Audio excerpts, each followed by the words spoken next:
జగన్మోహన్ రెడ్డి నిలదీయడానికి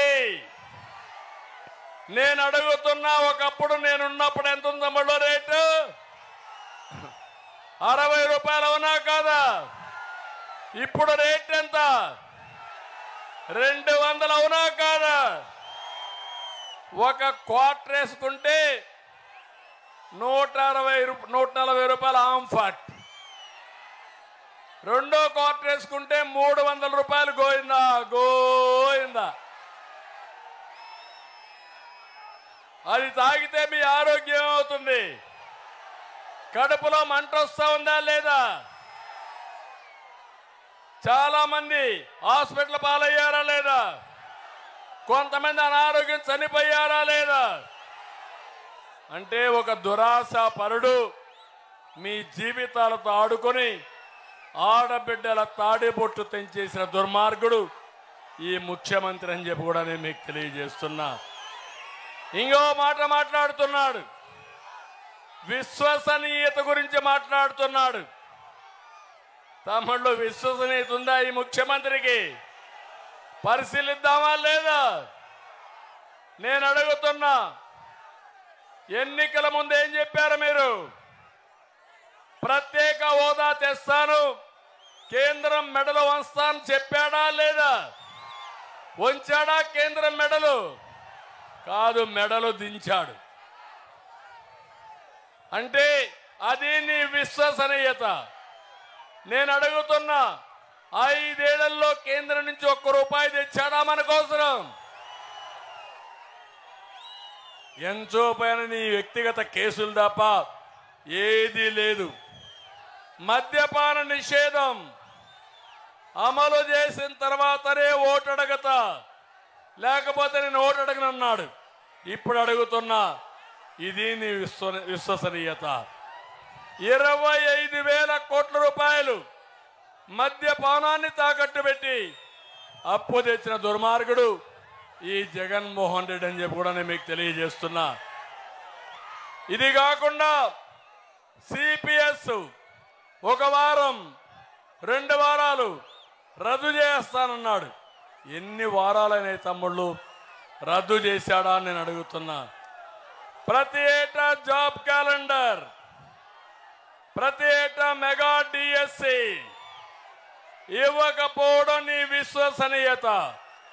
నేను చెప్తున్నా మా యువతకి, ఫస్ట్ సంతకం, మొదటి సంతకం మెగా డిఎస్సి పైనే పెడతారు.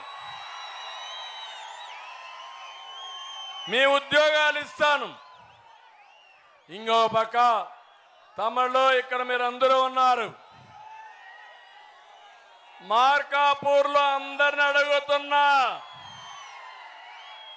సిద్ధంగా ఉండడం, ఆన్సర్ చేయాలి. హూ కిల్డ్ బాబాయ్? హూ కిల్డ్ బాబాయ్? హూ కిల్డ్ బాబాయ్? తెలుసా మీకు? తెలిసే చేలిపైకి ఎత్తండి.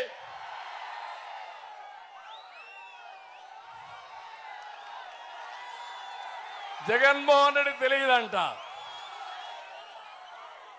నిందితుడిని పక్కన పెట్టుకొని ఎంపీగా బాధితుల్ని ఇబ్బంది పెడుతూ జైలు పాలు చేయాలనే ఆలోచన. సొంత చెల్లికి అన్యాయం చేస్తున్నావు. మీ బాబాయిని ఎవరు చంపారో ఇప్పుడు కూడా చెప్పడు. మాట్లాడితే కలియుగం అంటున్నాడు. ఇలాంటి వ్యక్తులు రావడమే కలియుగ మహిమ. అవునా కాదా?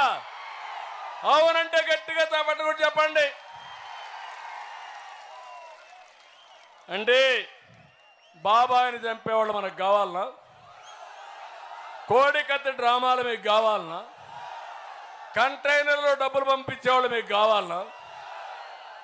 ప్రజాసేవ చేసి మీ జీవితాలు మార్చేవాళ్ళు కావాలి. నష్టం జరిగింది, ఇబ్బందులు వచ్చాయి. మేము కూడా మీకోసం పోరాడాలంటే మా గతి కూడా ఏమైందో చూశారు. మీరంతా చూశారు కదా. మీరు ఎంతమంది పైన కేసులు పెట్టారు, ఎంతమందిని జైల్లో పెట్టారు. ఇప్పుడు కూడా అక్కడక్కడ ఒకరో ఇద్దరు ఆఫీసర్లు ఇంకా మారడం లేదు. పర్వాలేదు, మీ అందరూ ఒకటైనాక సైకిల్ మీద ఎక్కి జనసేన గ్లాస్ పట్టుకొని సైకిల్కి పువ్వు కూడా పెట్టుకొని 3 పార్టీల నాయకులు బయలుదేరితే తిరుగుండదు. తొక్కుకుంటా ముందుకెళ్ళిపోదాం. మన కమిట్మెంట్ ఈ రాష్ట్రం. ఒకే విషయం ఇక్కడ మీ అందరికీ గుర్తు చేస్తున్నా, 45 ఏళ్ళు రాజకీయాలు చూశా. నా జీవితంలో ఇలాంటి ముఖ్యమంత్రిని ఎప్పుడూ నేను చూడలా. ఇలాంటి ముఖ్యమంత్రి ఒకడు వస్తాడని కూడా ఊహించలా. మీరు ఊహించారా? ఎవరన్నా ఊహించారా? ఎవరు ఊహించరా.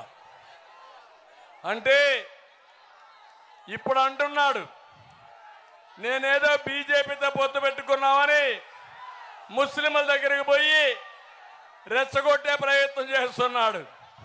జగన్మోహన్ రెడ్డి, నేను సవాలు విసురుతున్నా. మీకు